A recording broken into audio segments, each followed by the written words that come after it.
This is Eric with Overlook Studios, and we are looking at the game Dumpster Plunge, which we have created, and I'm going to show you a little bit about that. Here is the box art, and here is the game board. So, this is Dumpster Plunge.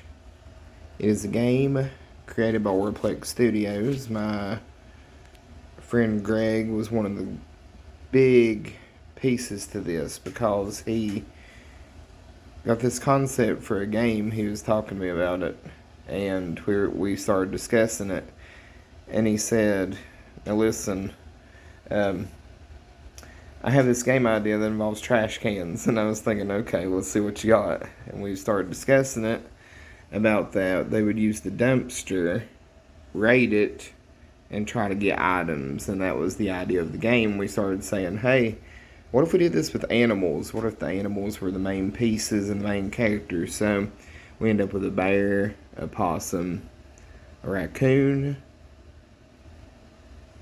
let's see, well, the rat, the possum's on the other side of the raccoon. The rat, the possum, the cat, and the fox. So we ended up with those: bear, rat, raccoon, possum, cat, fox. And you can see here's your character pawns. They come in the box. There's the fox. And these are the kind of the simple versions we're using for the prototype versions. The bear.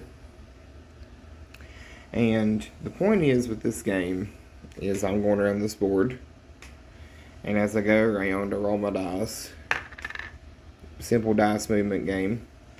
And when you hit different places, you have the trash can to hit, and you have plunge.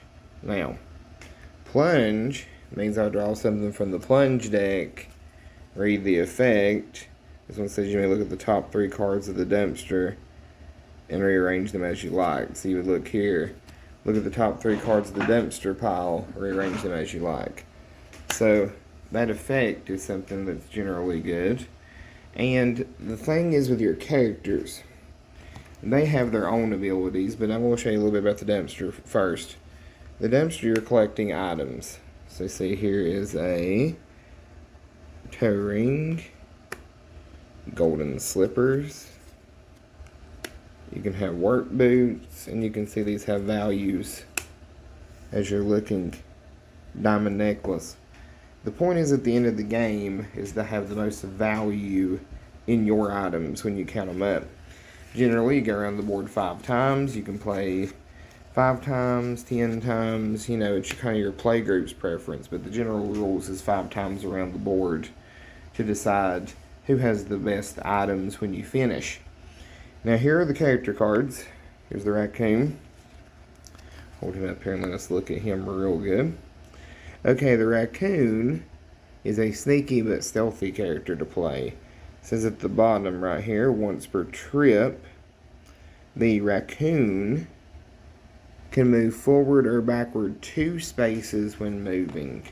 So if you was the raccoon, for instance, you could get moving, and let's say we roll, we get a 1, and let's say I don't want to plunge, I instead want the dumpster. I can use my ability and move forward 2 more spaces and get that dumpster. So the raccoon has that neat ability. Each one has an ability, so let's talk about the bear. The bear's ability is once per trip, bear may look at the top 3 cards of a dumpster he shares a space with. Choose one and put the others on the bottom of the pile. So that is really awesome, that he can pick through the dumpster and decide, hey, I want this item out of the top 3. The rat, once per trip, rat may look at the top card of any dumpster on the board and choose to put on the top or the bottom of the pile. So the rat doesn't have to share space with it. It can choose any place on the board and be able to affect the dumpster. The opossum, once per trip, possum can choose not to move a space this turn. So the possum could stick here and activate it again, not moving, and get the second activation. And also take more time to go around the board because you have to complete 5 trips, and that would give the possum more time. The fox, once per trip, but when fox is within 2 spaces of another character, fox may steal an item chosen at random. So that means the fox can actually steal from the other players, and that's pretty awesome. Um, these, in fact, are double-sided, by the way. So if you was to spill something on one side, you can use the other side for your character. The cat. Once per trip, cat may advance up to 3 spaces forward instead of taking a movement roll. So instead of actually rolling, you can instead just move the 3 spaces. This game is really fun. It's one of those simple roll and go games. So if you have kids, if you have family that's not much into board games, if you have people that have been into board games for a while but they like just the simple setting, whatever you like. I mean, any of this works. This is a simple roll and go, but there's also a lot of strategy in the plunge cards, and there's strategy in using your characters to get these items that you use. So, Dumpster Plunge, and let me show you a little bit more of this box art here. Dumpster Plunge. See, Dumpster Plunge, Overlook Studios 2018.